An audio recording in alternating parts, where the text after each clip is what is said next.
I'm your science teacher and my name is Jyoti. So, I request you all to learn every day a new thing. So, today I want to show you how to wash your hands with soap. So, first put your hands under water, wet your hands, then take a soap and apply the soap thoroughly for 20 seconds.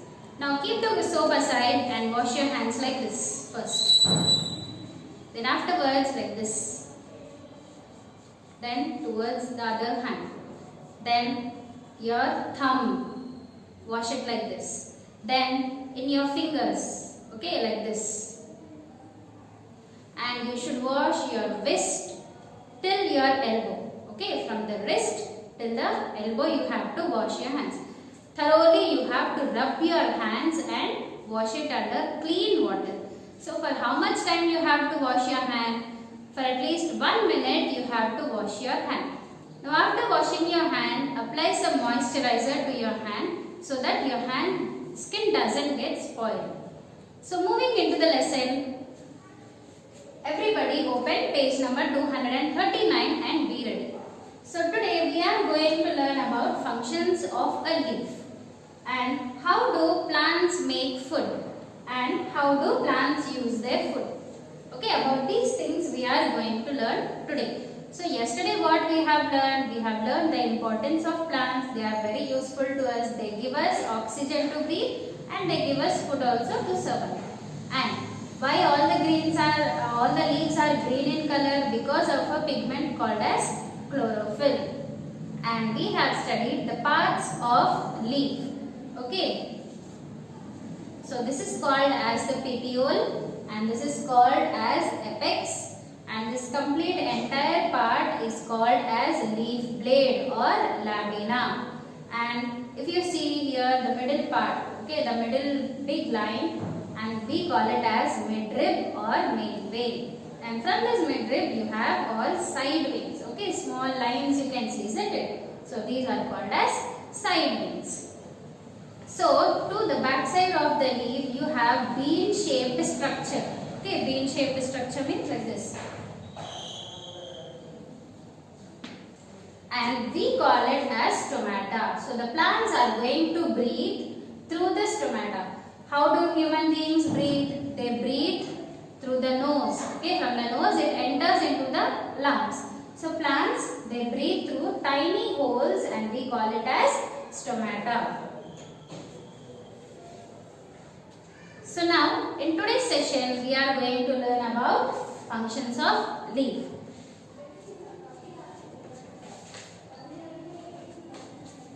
Page number 239. Functions of leaf.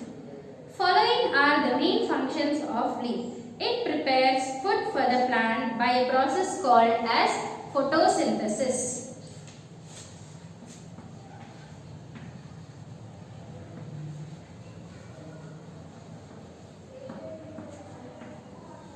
Okay, photosynthesis, and it is called as plant's kitchen or the food factory of a plant.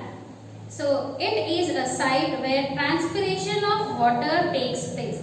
It helps a plant to perform gaseous exchange through stomata.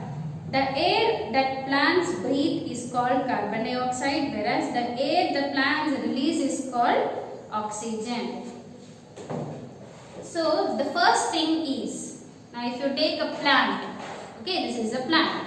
So it has stem, it has branches, it has roots, it has leaves. So, but out of all these things, only leaves are the main part of the plant. Why? Because plants are going to prepare food in the leaves. Okay, they are going to prepare food in the leaves. That's why these leaves are called as plant's kitchen. Okay, we call it as plant's kitchen.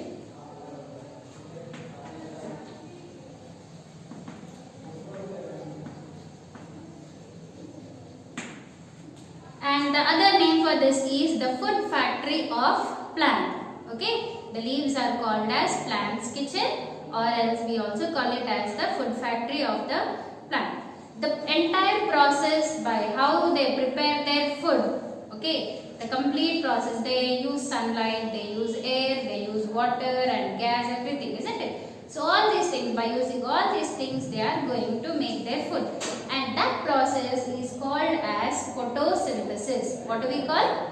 Photosynthesis. And the second use of the leaf is, the plants are going to absorb water from the soil, isn't it? So from where the plants are going to absorb the water, it is with the help of the roots. Okay, these are the roots. So from the roots, the water enters through the stem and then into the leaf. Now after going into the leaf, the leaves are going to absorb the water. And whatever extra water is there, excess water is there, they are going to send it out, and that is called as transpiration.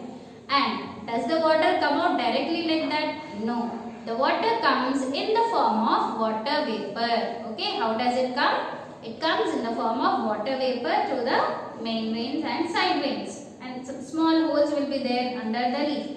So from that place, the water is going to come out in the form of water vapor.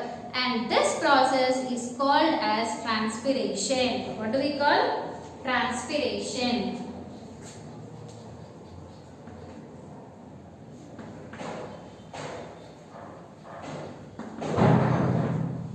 We call it as transpiration. And the last one is, the leaf is going to exchange the gases. Okay, the leaves are going to breathe in carbon dioxide and give out oxygen. Whereas human beings and all the other living things, they breathe oxygen and they give out carbon dioxide. As I already told you, to the leaf and under its surface, it has small tiny holes in the form of a bean shape. And those are called as stomata. So from that place, they are going to exchange the gases. They take in carbon dioxide and they are going to give out oxygen. So these are the functions of leaf. Now turn to page number 240. And how do plants make food? Now here we are going to learn how do plants make their food.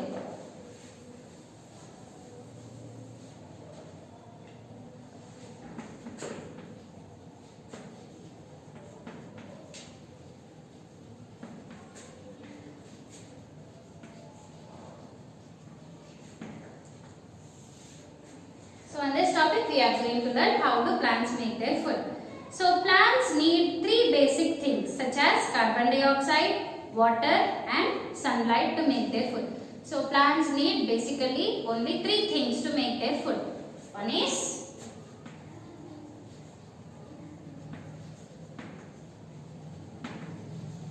carbon dioxide. We also call this carbon dioxide as CO2. Okay, we denote carbon dioxide like CO2. And the other one is air. That air is nothing but carbon dioxide. So the next one is water.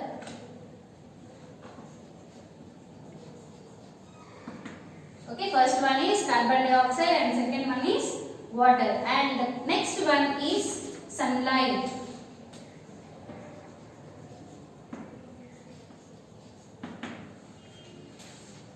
Okay, by using these three things, these are the three main ingredients where plant requires to make their food. So they take in carbon dioxide from the air through stomata and water from the soil. The leaves of a green plant contain a green colored substance called chlorophyll. So as I already told you, so they are going to breathe the air, carbon dioxide through the stomata. And from where do they take water? They take water from the roots. Okay. And sunlight, obviously the plants will be outside only, they get plenty of sunlight. Then in the leaves, they have green colored pigment and we call it as chlorophyll. If the chlorophyll is not present properly, the leaf looks like this. Okay, some part it looks like green color and some part it will be colorless. Okay, like white color or in any other different color. So this chlorophyll also plays a major role in preparation of the food. So let's see what the chlorophyll will do. So the presence of chlorophyll helps green leaves to trap sunlight. Green leaves use this sunlight to prepare food from water and carbon dioxide and water. So since this entire process takes place in presence of sunlight, it is called as photosynthesis. Photo plus synthesis. Photo is light and synthesis means putting together. So what this chlorophyll is doing? Chlorophyll will absorb the sunlight. It will absorb the sunlight, and with the help of sunlight, with the help of carbon dioxide and water, the leaf is going to prepare its food. And the entire process is called as photosynthesis.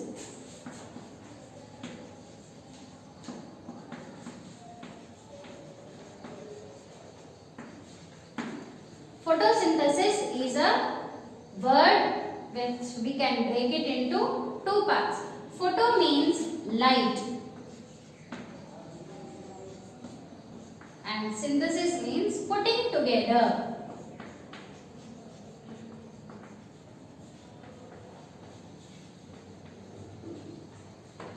So photosynthesis is nothing but light putting together. That means they are going to absorb the light. So that with the help of that sunlight, they take water, then they take carbon dioxide, and they are going to prepare the food. So oxygen is produced as byproduct of photosynthesis. We human beings and other animals use this byproduct to breathe and stay alive. So what is byproduct? Whenever we are preparing something, if we in the process we get something in some other substance like that in the middle, we call such thing as a byproduct. Now here, with the help of light, everything, the plant is going to prepare the food.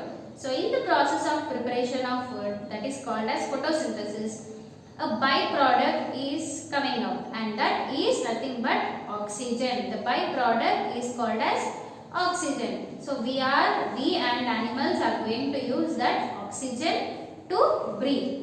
Now one more example I will give you for byproduct. So if you are preparing buttermilk, so what are the products required for you? You need curd, isn't it? So with the help of curd, you are going to prepare buttermilk.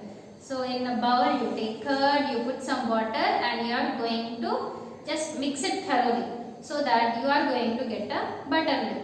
So what is the byproduct of this? Now after preparing the buttermilk, a thin layer is formed around the buttermilk, above the buttermilk, and that is called as butter.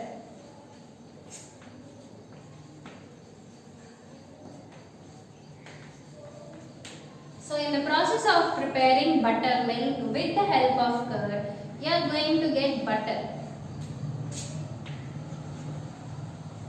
And this butter is the byproduct. Okay, now you understood what is byproduct. We are taking some substance and going to prepare some other substance. So in the process of preparation, if you get any other new substance in between, and that we call it as a byproduct. In the same way, in the process of preparing food, we require sunlight, carbon dioxide and water. So at the end, the food is prepared, but the byproduct here is oxygen. Now here, they have given the diagram for you.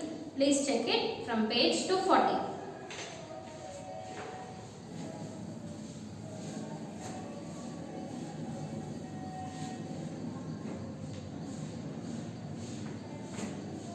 As I already told you, CO2 means carbon dioxide. Carbon dioxide and water. So with the help of carbon dioxide and water, the plant is going to produce its food. And whatever food it's going to prepare, that we call it as glucose.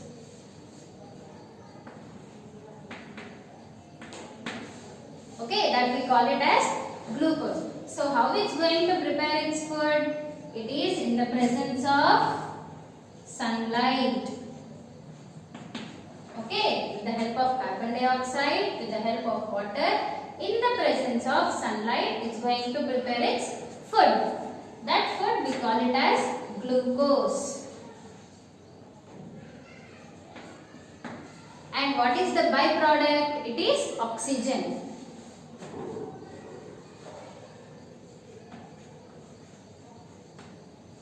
And oxygen we say it as O2. Okay. So glucose and oxygen are the final products. Glucose is the final product and oxygen is the byproduct. Now here down you see a picture is there. A sunflower plant is there. Okay, it's going to absorb water from the soil and sunlight from the sun, and it's going to breathe carbon dioxide from leaves. So with the help of these three things, it's going to prepare its food, and the byproduct is released out, that is oxygen. Now the next topic is, how do plants use their food?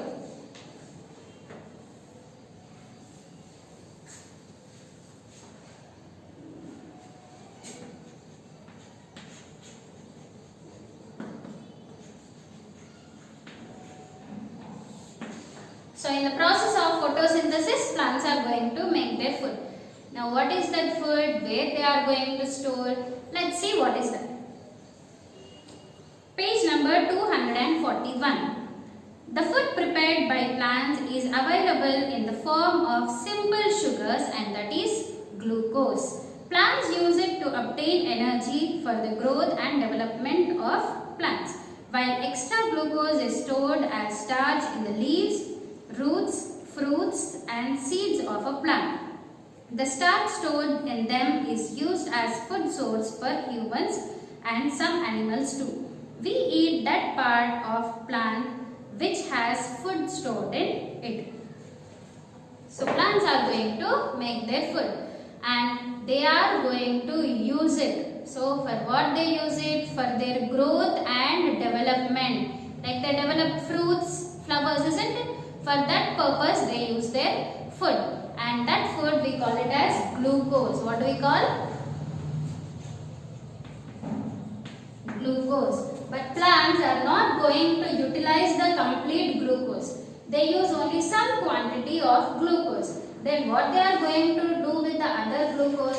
The extra glucose is stored in the form of starch.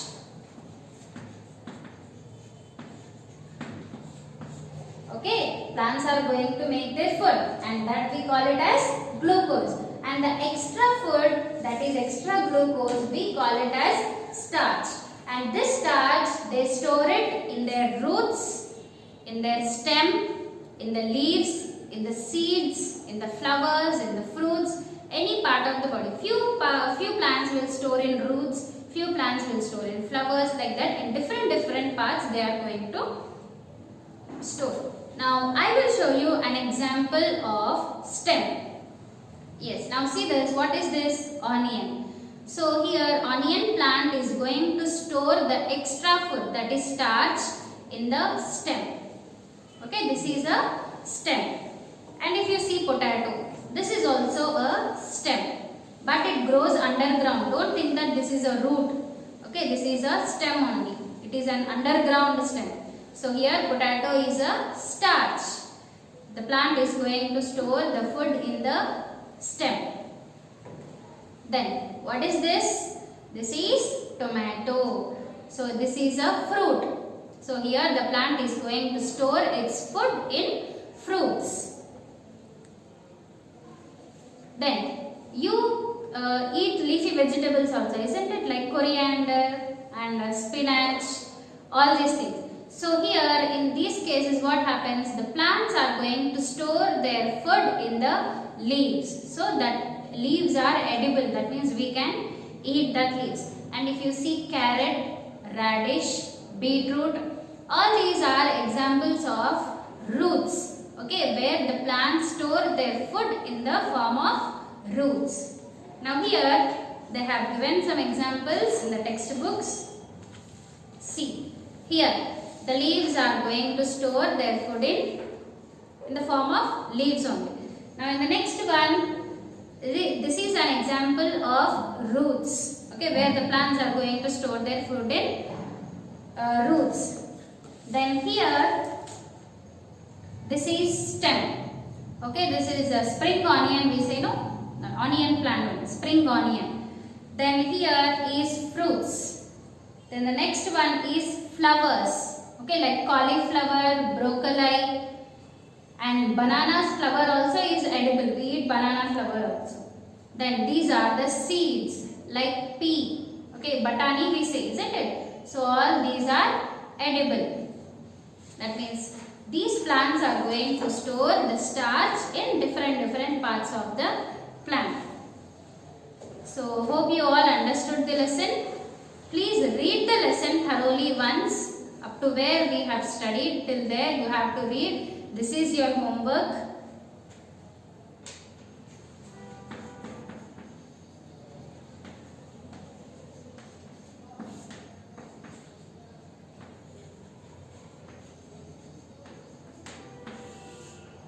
Your homework is read lesson number 1. Hope you all understood the lesson.